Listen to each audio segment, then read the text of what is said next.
Dan and I served in the Bush administration together. He started his career similar to mine, working for a congressman, Doc Hastings. Some of you know that name.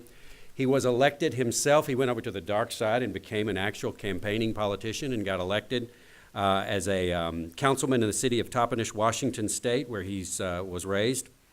But in 2001, he came to the Bush administration in a couple of positions, working in the White House on intergovernmental affairs, or rather at the Department of Interior, and then the Office of Public Liaison in the White House, which is the connection between the executive branch and the public. In 2006, he became president of a Televisa program, Hispanic Poder, and this group oversees the editorial and the commercial and the promotion of publications, and shortly thereafter he went to Univision. And you can imagine that he is almost alone at Univision in his views of freedom. But it says a lot about that network and its owners, and I think Dan's talent, that he is a real force there. And if my Spanish was any better, I would listen to him, but I don't, because I can't catch it all. He also was recently made a member of the board of the Harvard Journal of Hispanic Policy. And this is a journal at Harvard out of the Kennedy School of Government, and is essentially the only one who shares the freedom ideas that is a part of that. I don't want to say no one else does remotely, but definitely as pronounced as he is. But what Dan also does in most of the day that he's not being a husband and a father is executive director of the Libre initiative, and resides in Mission, Texas. And Mike told you a little bit about that, and I echo Mike's words. And the reason there is such affinity between the Libre initiative and the Acton Institute is not just because our mission statements look similar and we have the same kinds of programs and all of that, and differences being that we're very far-reaching and broad in who we're reaching, and he's essentially reaching to the Latino community. But it is because of who Dan Garza is, who is a Christian, who is a believer in freedom because he sees it as a part of his faith and the core of who he is. So the kinds of things we think about ourselves, taking the religious foundations of free markets and free peoples and making them real to other people and transforming people's lives and their thinking through that, that is what Dan has been doing for most of his adult life. And it's what makes Libre an important organization and why we want him to be here today and speak to you. So please help me welcome Dan.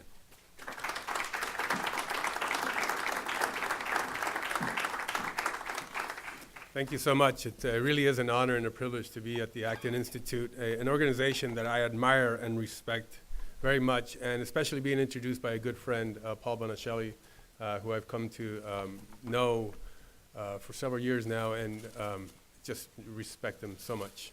And the work that the Acton Institute does in spreading freedom, especially throughout the faith community, I align myself with that, and I'm proud to be associated in any way to that effort.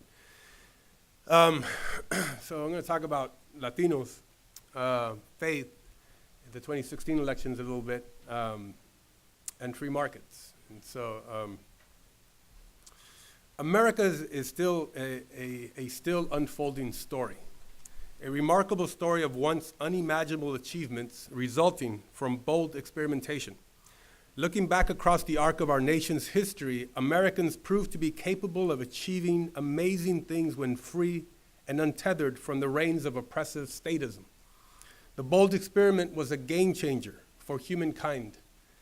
Despite the vicissitudes of global conflict, human depredation, and general want, America has not only endured, but free men and women enjoy a quality of life that is unequaled in the rest of the world. Our free market economic system has allowed for the production and innovation of an unprecedented scale of products and services that have made life better. And we have altered the lives of mankind, produced wealth no other society ever imagined, and become the strongest nation known to man. It wasn't always this way, of course. The first chapter of this story was of a fragile upstart nation emerging into a world of scarcity and hunger, where millions were subjugated to the scourge of slavery worldwide, and almost all humanity lived under appalling oppression. The preceding chapters would only bring more troubled times. And although we were tempered by a bloody civil war that almost ripped this nation asunder, we came together to triumph over fascist powers in 2 world wars, defeating despots who could not accept individuals practicing freedom. Still, it is a testament to this nation, to our free market system, how millions who started out with nothing were able to achieve their dreams and a better life for their children. And I know this as a proud son of farm worker parents who came to America seeking a better life. It would take many years of working hard before they would risk their life savings in a small business. With nothing but a 4th grade education, they were able to successfully achieve their own American dream. To be sure, success didn't come easy. But what strikes me most about this exceptional country is that my parents, with their 4th grade education and all, my uncles, my cousins, and my friends from school, who all started out as farm laborers in the Yakima Valley of Washington State, in the Panhandle of Nebraska, or in the Inland Empire of Central California, left the fields long ago. They moved on to become professionals, middle-class Americans living in urban and metro areas. Their children have become lawyers, doctors, engineers, computer programmers, good high-paying jobs. And it came after many years of struggle, of suffering indignations and our parents putting off things for themselves so that someday they could afford to give their children what they were never able to have. America made that possible. And it has made it possible for over 200 immigrants who have come here seeking a better life. Now, our history of progress, of our nation's ability to absorb waves and waves of the least of these, teaches me not to fear waves of poor immigrants coming to America. Instead, I fear a government that would hinder economic growth, that would restrict opportunities for our most vulnerable. At the Libre initiative, our work focuses on resisting excessive taxation, burdensome regulations, and runaway spending. We believe freedom drives progress and upholds the dignity of the individual, progress that anyone can achieve regardless of color, creed, faith, or education. Still, for all its merits, make no mistake, the free market will kick you in the teeth. You will fail many times. You will think you never get the breaks, and at times you will fall into despair. Ultimately, for many, at a time of vulnerability and uncertainty, the only one seeming to give you a hand is a politician promising a better life if you look to government. Few would object to a system of government that cares for its children, and those senior citizens, the disabled, or veterans who cannot take care of themselves, who are truly dependent. There is wide agreement that we must be a society that takes care of those who cannot take care of themselves. Except, how about those who can take care of themselves, but would rather lean on government programs?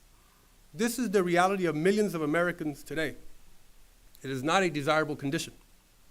Going beyond a helping hand, our government assistance benefits have become, unfortunately, a lifestyle for too many. 43%, for example, of people have been receiving benefits for 37 to 48 months at a time. They gradually succumb to a lifestyle of mediocrity and have barely observed the ruinous effect it has had on marriage, families, and our economic security. There is very little honest conversation on the following facts.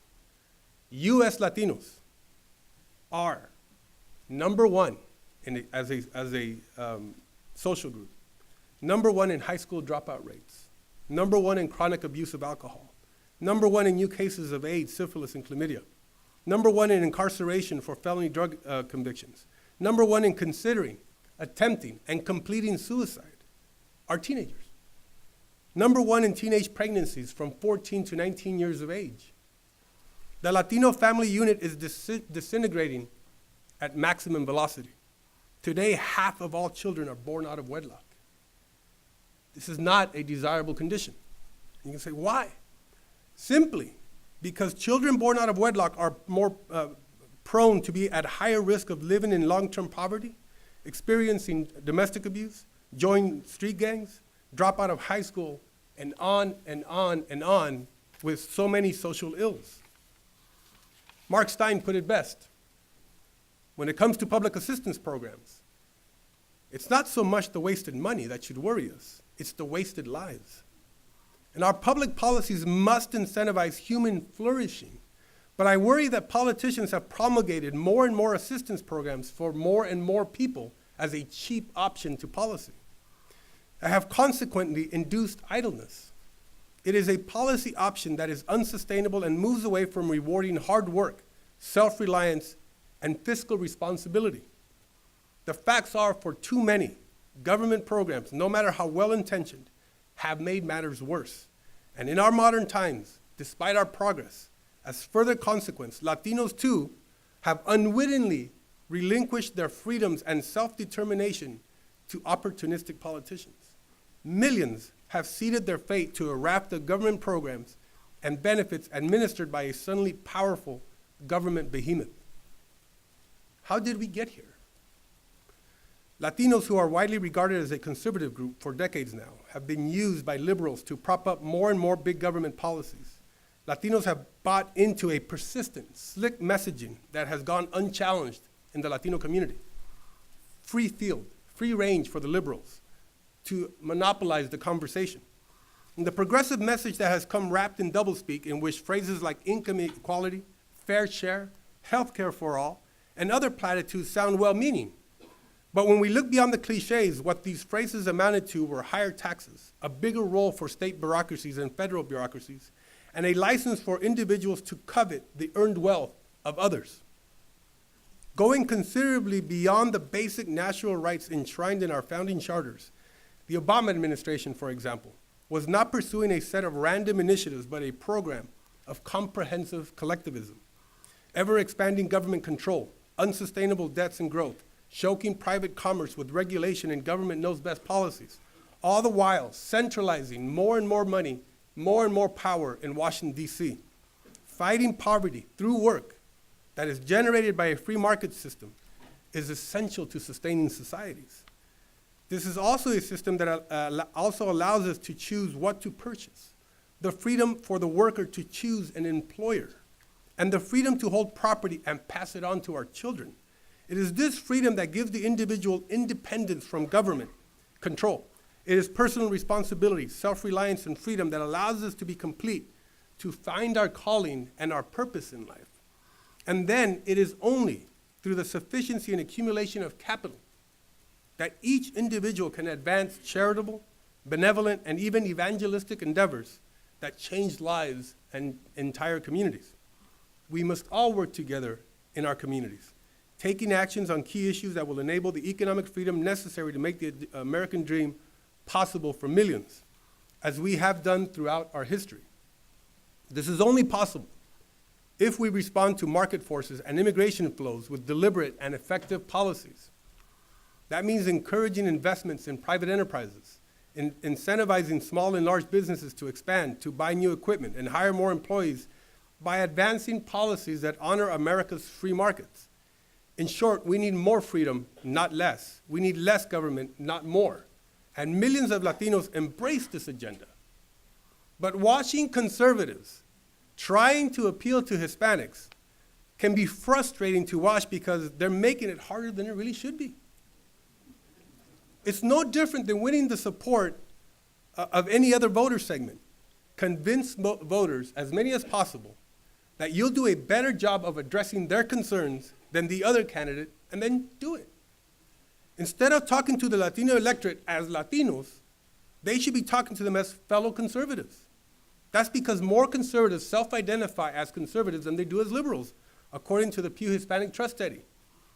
You see, the fundamental question that every person answers before stepping into the voting booth, the fundamental question is, which candidate is more likely to make things better for me and for the people that I care about? And while it is true that there are other variables that go into answering that question, it's hard to win if people doubt that you're actually committed to addressing their concerns. For decades, progressive groups have been imposing their ideas on minority communities with little resistance from conservatives or free market organizations. And the results have been stark. In 2012, 59% of white Americans voted for Mitt Romney. 80% of minorities voted for Barack Obama. Even in 2016, 58% of white America voted for Donald Trump, and even though Trump gained 2 percentage points of the Latino vote, according to some exit polls, that is a dramatic divide between important American segmentations. Something's off. There's a disconnect. Nevertheless, contrary to the narrative of many on the left, Latinos are not wired to lean left, to love big government, or vote for one party over another. We're not born that way. Latinos are like any other constituency. We act based on information and on knowledge that we receive. And I submit to you today that Latinos have not rejected market ideas. They just haven't heard them. Absent are Christian voices in the community reminding Latinos of the 10th commandment. You know the one, thou shalt not covet. That is, if it's not yours, keep your fingers off of it. Absent is the voice who asks the honest question. How does it improve unemployment of young Latinos and blacks if we double the cost to hire them by doubling the minimum wage? Absent is the voice making the case that it is freedom that drives progress. That's because as the power of government grows, there is a proportionate diminishment of power to the individual. I'm actually a rare voice working in the Latino communities across the country, driving a much different conversation than what they've been hearing for decades now. The Libre initiative now has thousands of volunteers that we can mobilize across the country, over 20,000 enlisted. Our volunteers have visited over 1 million Latino homes this year alone. Over 7 million phone calls have been made since we launched. Several of us are regular analysts on Telemundo, on Univision, CNN, and Espanol. We have been featured in the New York Times, the Washington Post, the LA Times, Wall Street Journal, PBS. This is new. This is unprecedented. This had never happened before in the Latino community, to have a free market voice on a national scale. I recognize I'm an inept, simple-minded ambassador, charged with the responsibility of defending freedom to the Latino community. But as you can see, God still uses the simple to confound the wise. Besides, few others are doing it. So if nobody else will do it, then I say, send me, Lord. Which is why I beseech Bible-believing Christians to do more than ever before to rally in the defense of free markets, self-reliance, and a limited government. It is the best way to answer our call to lift the poor. And the facts are self-evident. Today, my family is part of the 1% wealthiest people in the world. If you make $36,000 a year, you too are part of the wealthiest 1% of the world, according to the World Bank. Half of the world's wealthiest 1% reside in America. 15 million Latinos make over $50,000 a year in America. We're the wealthiest Latinos in the world. America is 5% of the world's population, but has 1/3 of the world's millionaires. 86% of America's millionaires are self-made. They didn't inherit that wealth. This is a rich nation with so much untapped potential. And yet, greed, Latinos are told erroneously, is decaying our free market system. And it is benevolence that justifies their calls for socialism. Absent mostly are conservative voices to make the counter-arguments.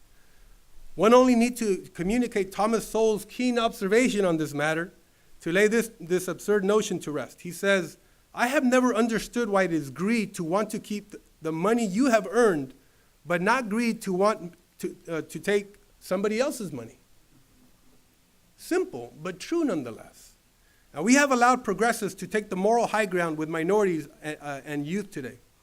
Today, one need only look to the streets after the election of Donald Trump and how our youth clamor for increased government intervention because, they'll tell you, they are tired of the greed, the cronyism, and the increasing income inequality. They see government as the benevolent force untainted by profit motive. And we need a Milton Friedman to remind Latinos what he told Americans some time ago to Phil Donahue.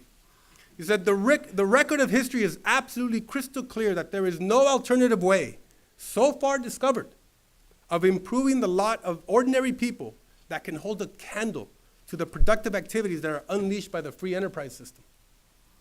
And don't wait on college professors to tell Latinos that inequality has been aggravated precisely because of excessive government spending. quantitative easing measures by the Federal Reserve that centralize capital in Wall Street, and government cronyism that only favors the few and the well-connected. Don't wait on Univision or the unions to tell Latinos they should focus on alleviating poverty as a priority over inequality. That advancing policies that increase productivity in the private sector is what spurs opportunities for those willing to bring their talents, hard work, and comparative advantage to the market. Don't wait on National Council of La Raza or LULAC to tell Latinos that it is precisely economic freedom that makes funding social programs possible and sustains the high quality of life in our history. No, for them, it is government that is showcased as the provident agent who will protect them. Ronald Reagan once said, freedom doesn't pass on through the blood. It must be defended, and that once it is lost for a very long time. So I ask you, who is defending freedom and free market ideas in the Latino community? Political parties? There was a study that only 25% of Latinos in Texas were engaged or contacted by political parties or political candidates. Unions, we know where they stand. Hollywood Latino celebrities, well, their liberal views are off the charts, actually. University professors, the disdain they have for capitalism is appalling. NCLR, LULAC, MALDEF, they consider market ideas, the notion of a limited government, as anathema to their beliefs. But these are the groups monopolizing the conversation within the Latino community. And all of these groups are set on growing government. And they've had a decades-long head start. So what can we do? Look, Scripture tells us, whatsoever a man soweth, that he shall also reap. The freedom-loving movement would do well to heed this wisdom when it pertains to outreach and engagement with America's religious minority groups. So for example, especially Latinos, there's no getting around the fact that the hard work needs to be done before they can begin to make up lost ground. In Arizona, our volunteers, when they go house to house, sometimes it's 100 degrees. This is hard work. The volunteers would tell me that they go, every 30 minutes, they go back into their cars to cool their iPad and then get back out there. This is hard work. Recently, looking at data from Pew, the Washington Post, Aaron Blake, not to pick on him, but actually reported that Republicans really shouldn't count on religiosity to move the needle in their favor when it came to Latinos. It's misguided advice. And Donald Trump at least showed it was right to disregard it. While the GOP can't count on religiosity to woo Hispanics, the religious convictions of many Hispanics align them with the conservative principles of most conservative candidates. This is an opportunity for conservatives, and it cannot be ignored. And in many districts and states, Hispanics are vital swing voters. Republicans would be foolish to forfeit any opportunity to make deeper inroads with a critical demographic group like this. Evangelicals are the fastest growing segment of the faith community, and it is the group that demonstrated the highest affinity to conservatism. Among Hispanics who affiliate with evangelical denominations, 40% identify as conservative, against just 25% who identify as liberal. Even Hispanics in the Catholic Church lean towards conservatism, with 34% conservatives against just 28% who self-identify as liberal. It is these segments that are the most readily persuadable with effective engagement and hard work, but Blake's prescription to the GOP is to shift attention away from them. We would be fools to accept this advice. The conservative movement has an advantage in winning over the Hispanic electorate if they work harder and engage in and dedicate time and resources. Values like market-based policies, personal responsibility, respect for life, and a strong military resonate with religious Hispanics. This explains why Republicans who dedicate time and resources to engaging them are often rewarded for their efforts. George W. Bush is a great example of that, getting 44%. Marco Rubio, who got the majority of Latinos in this previous election to get reelected. Cory Gardner is among the GOP success stories by recognizing that they could reach conservative Latinos and engaging them consistently. Now, while it is true that Trump found enough neglected and alienated white voters in the Rust Belt to offset the loss of Latino voters, it is a very real possibility that conservative candidates can dominate future elections with both of these vital constituency blocks. Colorado, for example, 59% in 2008 of Latinos voted for Barack Obama. Well, you say, it can't get any worse. Well, it did. He got 85% of the Latino vote in 2012, Barack Obama. Michael Bennet, the candidate for Senate in Colorado, got 90% of the Latino vote in Colorado. And in 2014, Cory Gardner goes into Latino churches, Latino Chamber of Commerce's, talked to the kids, hired from the Latino community, did campaigning with Spanish ads. He got 45% of the Latino vote. So that's an amazing turnaround in a state like Colorado. We have such a significant Latino population. But it wasn't only Colorado. In my state, you had a governor who got 44% of the Latino vote, in Abbott. And Cornyn got the majority of the Latino vote with 51%. Brownback and Roberts in Kansas got over 45% each for governor and senator in Kansas. Deal and Perdue in Georgia got 45% of the Latino vote. Scott got 45% of the Latino vote in Florida. Chris Christie got 52% of the Latino vote. When you engage, when you do the hard work, when you promote your values and your principles directly into the Latino community, Latinos are going to reward you with their vote. Even on policy debates, Hispanics are increasingly turning against a massive government program.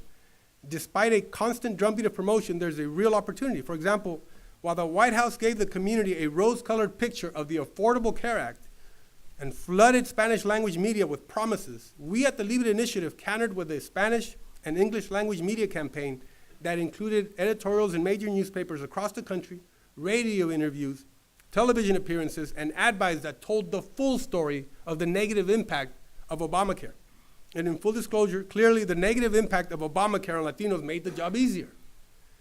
Such government initiatives are not in the interest of Hispanics or any other American social group. So when it was passed, Obamacare was supported by 69% of Latinos. Today, a significant majority of Latinos do not have a favorable view of Obamacare. This, despite the heavy promotion by Latino celebrities, Spanish language media, and a myriad of Hispanic nonprofits hired to promote it. But diminishing the liberal brand by pointing to the negative results of progressive policies is only one aspect of winning the Hispanic vote. Showcasing the primacy of freedom-oriented principles and their superior results is best. Let me say, entre parentheses, we must also challenge the narrative that conservatives do not care about minority communities. That is what liberals project out there. You see it right now. To that end, there is no more important objective than achieving these two outcomes. Number one, we care. Number two, our ideas work. That must be fundamental to our messaging, those of us on the freedom-oriented side. Instead, we have allowed those on the progressive left side of the ideological divide to define us as uncaring, cold-hearted ideologues.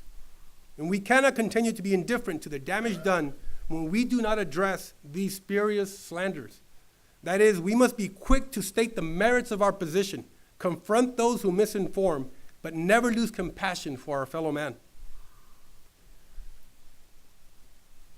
A one-dimensional strategy focused solely on communities of faith won't yield any party the desired electoral resource to win races on a broad and consistent basis. The Hispanic community, after all, is extremely diverse and much more complex than that. But outreach to Hispanics of faith is absolutely a critical part of a broader plan of engagement. And while it is true that no one segment is the silver bullet to success, ignoring Hispanics of faith would be political malpractice of the highest order by any party or any candidate.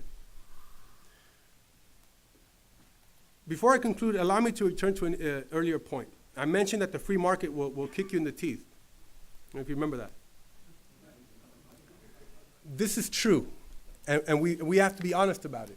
In our zeal to promote our market ideas and to limit government, there are millions who face daunting barriers, who are at a disadvantage when it comes to accessing the market. Did you know that 33% of Latinos do not have a high school diploma? 33% of Latino adults do not have a high school diploma. That 30% speak only Spanish. and that there are estimates that 50% of Latinos do not have a valid driver's license. Think about that. How persuasive do you think you can be if all we do is sing the praises of an economic system where millions are already at a disadvantage and cut off from it by basic things that you and I take for granted? Yes, free markets, limited government, and self-reliance are beneficial to the poor. Yes, it is an economic system unequaled by any other in lifting the poor. But when millions face enormous barriers that you and I take for granted, we must recognize this disconnect. And we can do this by insisting that instead of wasting efforts on policies that increasingly redistribute somebody else's earned wealth, we should focus on redistributing knowledge and opportunity. School choice and a focus on increasing productivity in the private sector assures a better life for most. But we must lend a hand, answer the Lord's call to help our fellow man. As Jose Ortega y Gasset once said, it is the man of excellence and not the mediocre man who lives in essential servitude. Es el hombre de excelencia y no el hombre mediocre que vive bajo esencial servidumbre. By utilizing the blessings we have received, blessings made possible by our market system, we can be a transformative change in the lives of others, not looking to government, but to our own vast capacities. We must be a country of second chances, not a country of no chances. I myself was a high school dropout at 17 because I worked the fields and the orchards with my parents so much that I missed so much school. And think about that. At 17 years old, I was a farm worker, high school dropout with no prospects of a professional career. 17 years later, I'm working at the White House for the President of the United States. You gotta love this country.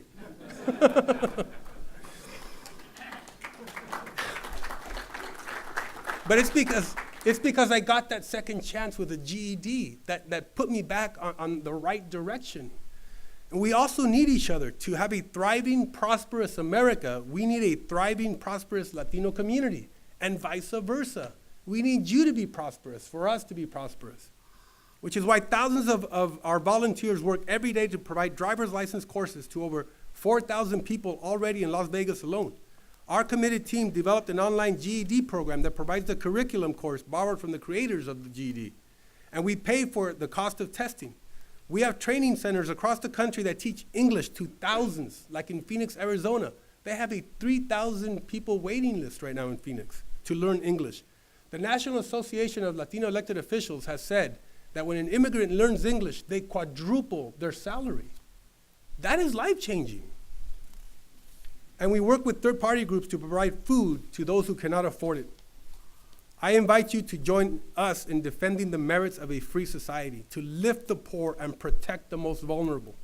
Americans of all races and creeds, it's the Christian thing to do. I'll finish where I started. America is yet an unfolding story.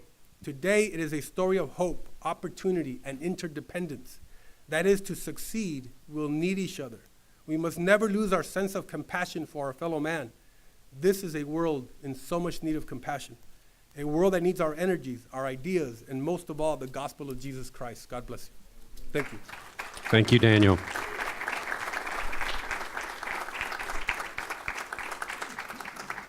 Thank you, Daniel. Questions? Right here. Thank you so much for that very, very inspiring perspective. Thank you. You mentioned several things, but one of the main things was closer to the end when you talked about targeted assistance. How do you go about identifying and assisting people in an effective way so that they can overcome boundaries like that, or barriers like that, where they don't have a driver's license, they don't know really how to speak English, or they've been able to fake it long enough to get by in a factory job, but they can't translate that over to an office job? How do you go about doing that without hooking into the big government scheme? Yeah, so look, what we've done is we've listened to our people on the field and what is the direct need of folks in Las Vegas, in Albuquerque, in Miami, in Roanoke, so that we are able to allocate our resources, limited resources that we can, to help as many as we can. But we found out that 70% of Latinos in Las Vegas were failing their driver's license test. That's a big deal. That's a big deal. And so we worked with Fox Latino, the Fox affiliate in Las Vegas, and did some promotion and said, let's give it a shot. Let's bring an expert to teach a driver's license course to help these folks. And 500 people showed up. And now this is our own study that we've done. So there's not a lot of scientific veracity to it, but over 80% of the folks who are taking that test are passing the test now. We've now had over 4,000 who have gone through this. It's probably over 5,000 now, but we get like 500 to 600. The great thing about it is that we work with a third party. There's a flea market, which is it's this huge area where they all come together, and the owner has allowed us to use the space at no cost. We do the promotion through the Fox Latino and now some other outlets and radio to bring people, to let them know that we're offering this program. And so it's very little cost to us. It's only for the expert that we pay on an hourly rate. But we're making this transformative change. And we did that because we listened to our folks on the ground. And we also do that with, we give turkeys in Miami. 3,000 one day in a church. And I can remember once I was being introduced at a debate. This is just to show you how cynical the left is. I was being introduced at a debate on immigration, and the moderator said about the person who was from the left, glowingly about how they're making a big difference in saving lives and things. And then she turned to me and said, and this is Daniel Garza, they give out turkeys for votes. And it's kind of a smattering of laughter, I guess. She meant to be funny. And I got up to the podium when it was my turn to speak, and I think her name was Betty. I said, Betty, the reason we give out turkeys is because people can't afford them. That's it. And so I was talking about countering this narrative that we don't care. I think sometimes that's we sometimes we have to create an uncomfortable situation to make our point, but it needs to be said that we listen to the folks on the ground and then see how we can maybe bring other people together using these vast capacities that are in the community, as opposed to always looking to government that has a one-size-fits-all kind of approach to things, and it doesn't go to the problem. The folks who need to learn English, the folks who need their driver's license, there's just so many things that we take for granted. A high school diploma. I can't believe that many Latino adults do not have a high school diploma. It kills me. And so, we launched an online curriculum, to again, give them a second chance. That's a second chance that I got. But it comes from folks on the ground. Subsidiary. We've heard of that. Mm-hmm. Could you give us some insight into the condition of fatherhood in the Latino community and what maybe efforts you're making to address that as well? Yeah, this is one of the biggest concerns for us in the Latino community. It has been the disintegration of the Latino family.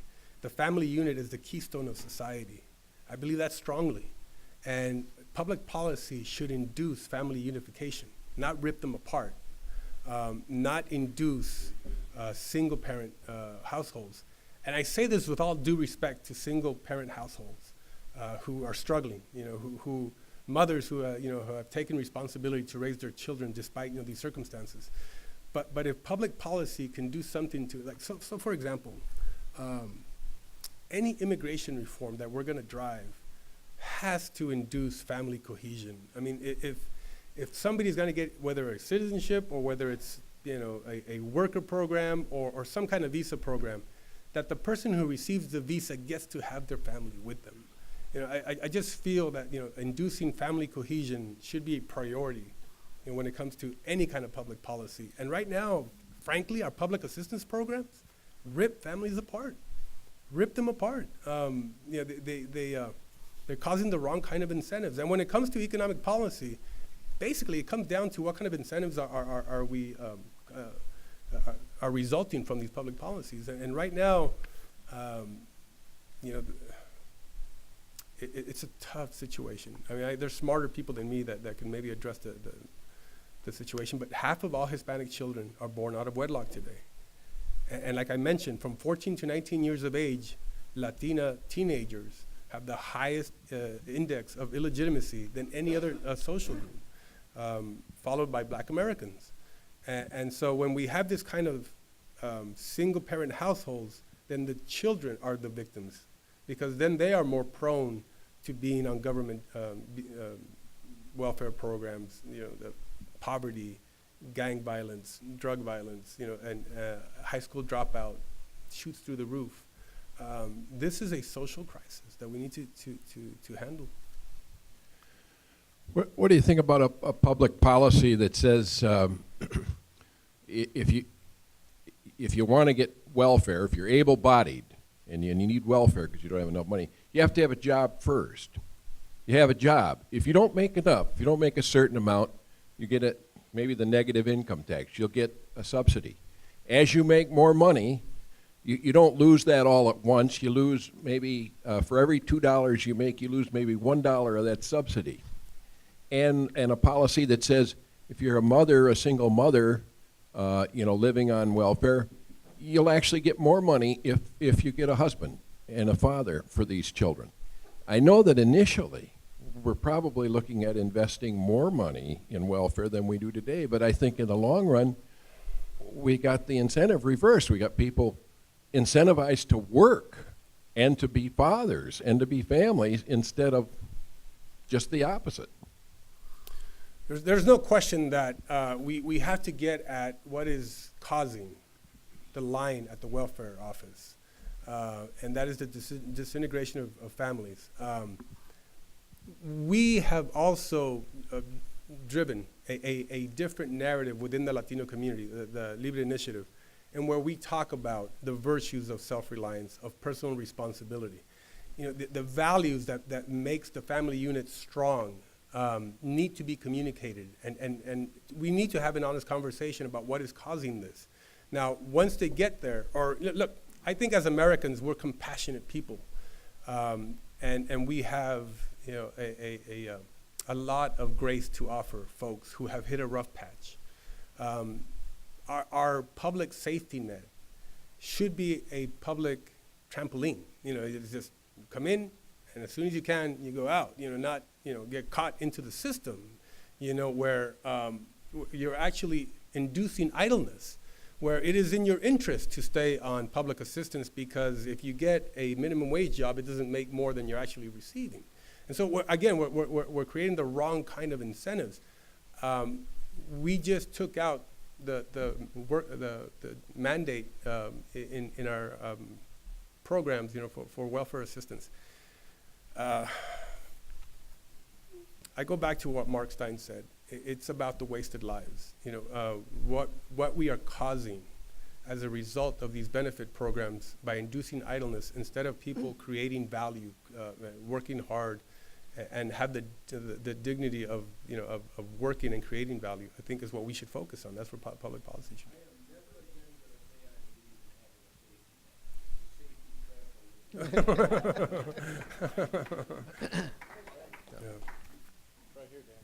Yeah, I read an article a while ago that said that we're doing a disservice to Latinos if we have a bilingual system like signage or on boxes of cereal or anything like that. What is your feeling about having to push dos for Espanol and one for English? So when I was matriculated in school in first grade in Garfield School in Toppenish, Washington, I didn't know a lick of English. And they put me in an English submersion class. Learn English as quick as possible and then integrate me into the regular class. So when it came to phonics in English, they actually separated me from the classroom and put me in a room where there was an accelerated program to learn English. And by the next grade, I was already one of the top readers in the class. I believe in quick assimilation, quick integration into American society. And bilingual programs actually retard that. They actually keep our kids from advancing as quick as possible and get them on the path, to a better education.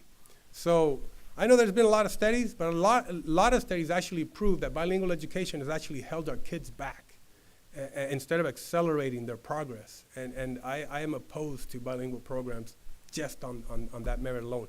I value a society that knows more than one language. Don't get me wrong. I love that I know Spanish and that I can converse, with my grandparents and, fellow Latinos or whoever, in Spanish. That's something that we should celebrate as a country. But there is no question that English is the language of success in America. And if our kids are going to succeed in America, English should have the highest priority than just about anything else. When I first, came to the Bush administration, I remember the chief of staff at the Department of Interior, Brian Wademan, said one thing and that stuck with me. He says, "He who can communicate is gold." And that's true. If you can express ideas in written or in the spoken word, you're going to have a higher value in society. But when we're holding our kids back, because cultural sensitivities or whatever they are, or cultural pretenses, I don't know what drives them, to drive these bilingual programs.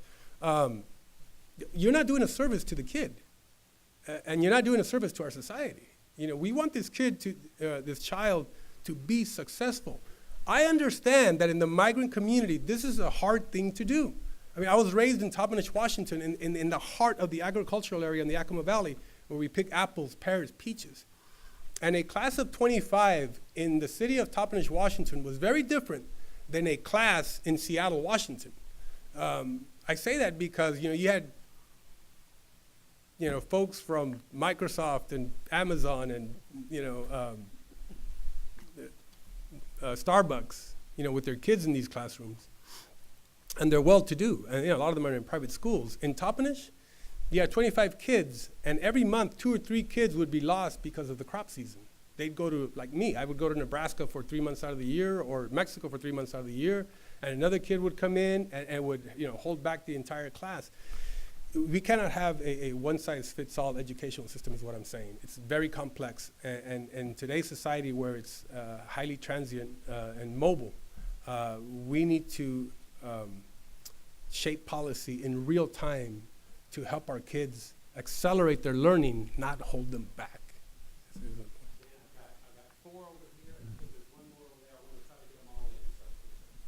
You've mentioned the I word 2 or 3 times, that is immigration, which in the Latino community, as you know, functions at various levels, from the very practical to the policy to the symbolic, and they're all important. Could you briefly sketch out what a conservative, forward-looking immigration policy would look like that would resonate with the Latino community? So right now, fundamentally on the left, you have a party on the Democrat side who is driving reform that has a quick path to citizenship at its core. I think, at the risk of sounding cynical, that because 70% of Latinos vote Democrat, it's in their interest to do that. If 70% of Latinos voted Republican, they wouldn't be so I think, aggressive on that.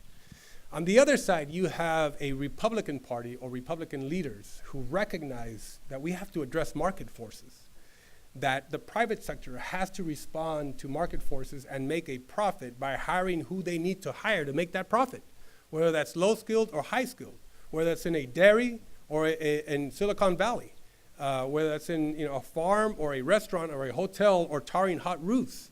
You need workers, low-skilled and high-skilled. And so in recognizing that, and in recognizing the political reality that 70% of the 12 million would probably vote against them, well, therefore a worker program. So how do you reconcile those differences? How do you bring this side together with this side? Because at the end of the day, the Democratic Party does not get to define what immigration reform is, and neither does the Republican Party. They both do. And the only way you're going to get any kind of law to pass is if you get consensus. That means you have to give a little, and that means you have to give a little and move towards the middle on this one. You need pragmatism on immigration reform, and that's a word that a lot of people hate. Pragmatic approach to immigration reform is what Donald Trump is going to need. For us at the Libre Initiative, we believe strongly that the optimum immigration law would include a path to citizenship for the 11 million that are here, immediate path to citizenship for the dreamers, a more stalled path to citizenship for the adults who would have to earn their way to citizenship.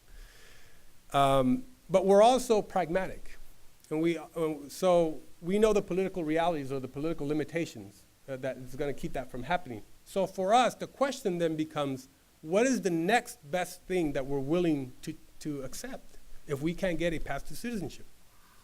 Well, we would accept a guest worker program. Now this is where we sort of divide away from other Latino organizations. We want consensus. We want both parties to work together and in bipartisan spirit. So we're willing to say, okay, we'd be willing to accept this, but it has to come recognizing one fundamental thing. We have to preserve and honor the sovereignty of the individual. That means immigrants who come to America to work must be treated like human beings, not just workers, like the guest worker program did in the bracero program. My grandfather was a bracero. They were tied to one employer, and they were told what the conditions were, and they were basically indentured servants. So what I'm saying is a guest worker program that would give somebody job mobility. In other words, if I'm at this job, and the person who sponsors me, if I get a better offer at a better job, I have the right to get that better offer or that better job. If I get fired, I have time to look for another job. If I get promoted, I can do that. If I want to launch a business, I can do that. Job mobility is fundamental, I think, to a criteria that would be basic to us. Circularity, that I can go to and from a country of origin whenever I want, for whatever reason I want, whenever I want, is fundamental to the sovereignty of the individual. Family unification would have to be part of that criteria. And lastly, okay, if we're not going to advantage people by getting them in front of the line, then let's not disadvantage them and allow them to get in back of the line. I think that's a good point of consensus for both sides. Yes, thank you. I'm in urban education and have a number of Latinos in our school. And I found your presentation very inspiring, and it's an interesting combination of idealism and pragmatism. I'm hearing it more and more. If I may, just a little quote of John Quincy Adams. I must study politics and war, that our sons may have liberty to study mathematics and philosophy. Our sons ought to study mathematics and philosophy, geography, natural history, and naval architecture, commerce, and agriculture in order to give their children a right to study painting, poetry, and the arts. And what would you say to a school that gets this first or second generation Latino in an urban setting, this whole pragmatic versus idealism question, this our constant question? Some would call the initial things that John Quincy Adams said, one generation has to study the servile arts or the liberal arts. And it seems you kind of jumped yourself in your own career right to the liberal arts. And that's making a big impact on the country. It's making a big impact on Latinos. If you have them young, why don't we aim at the liberal arts for all? But some of the programming you're doing is aimed more at the servile arts. Can you speak a little bit to that, the balance between idealism and pragmatism? It starts with the premise that there is education. dignity in work, that there is no job beneath anybody, where people can bring value and leverage their comparative advantage, and that they're free to do so, I think is fundamental. And Mike Rowe has the best messaging on this when it comes to the trades and skills, that we need plumbers, we need mechanics, desperately. There are, 2 million Latinos working in the fields, who are undocumented. If all of a sudden, we up and deport them, we're going to need field workers. I worked in the fields till I was 18 years of age. Apples, pears, peaches, hoed beets in Nebraska, all over California and the grapes. I can count to you on one hand how many non-Latinos I saw in the fields. This notion that somehow, somebody minimizes, when they say, well, that they're doing jobs that we don't want. No, that's not true. It is true, to a large extent. It is true, I saw border raids, happen right in front of my eyes. And again, it's about the dignity of work, and I value people who work hard, like my parents did, and the sacrifices that they made, in you know, the low-level jobs, low-skilled jobs. But we have to provide them an education that gives them the freedom to move on and up if they want to. You know, I respect the hell out of farm workers. I love them, you know, and I'll advocate and fight for them. But if they don't want to do that for the rest of their lives, they should have the freedom to get a quality education to move out of that and to get the job that they want where they can leverage their comparative advantage. And we'll fight for that, you know, which is, we feel strongly about school choice that allows for that, that empowers the parent to pick the school of the choice for the kid that they feel is going to position the child much better. And it's the reason why we help with driver's licenses in English. Because yes, we believe strongly in the marketplace, but we want to position people better to leverage their skills in the marketplace.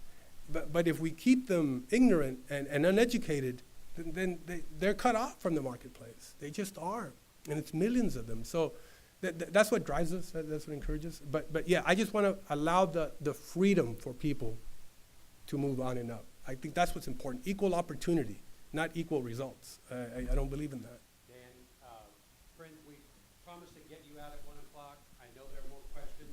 I've got one more right here, and then we'll have to close. If you have a question you want to talk to Dan, we'll be around a little bit. We have to do a podcast, but there'll be some time to talk to him after. Right here. Daniel, I wanted to thank you, first of all, for representing Latinos and for the way that you're helping to change the stereotype of Latinos looking Thank for you, it's freedoms. an honor. I'm the son of two parents who grew up in Nicaragua, who moved during the time of war in the communist regime over to America to start a new life. And they eventually ended up in Miami helping to build up a Christian community. And I'm a product of that. I was able to go to the University of Miami and get a degree in architecture. And 2.5 years ago, moved here to start doing some missionary work with University of Christian Outreach. And I'm continuing to do architecture and have been building with a contractor for some time and have been exposed to a lot of amazing things here. And that's a testament to the hard work of my parents. I've never seen someone work harder than my father. And he left behind the possibilities of being a doctor in Nicaragua to escape that, to escape the buildings that were being broken down, to give me an opportunity to learn how to build buildings and build community. And it's a huge testament of the opportunity that we have in this country, and that what hard work. I love that, brother. And that's a beautiful thing. You know, if I was half the man my father was, I'd be an amazing person. I mean, he's the person I most admire and respect. My two parents, and because they worked hard, they believed in us, and they were willing to make sacrifices that nobody did, and they had this sort of personal responsibility about them. If everything else was going wrong, I always knew I had the stability of family in my home, and that I drew strength from that. And I think more Latino kids need that, you know, to have a two-parent household that is a stable household where they can thrive in. And look, at the end of the day, that's amazing, the career that you have.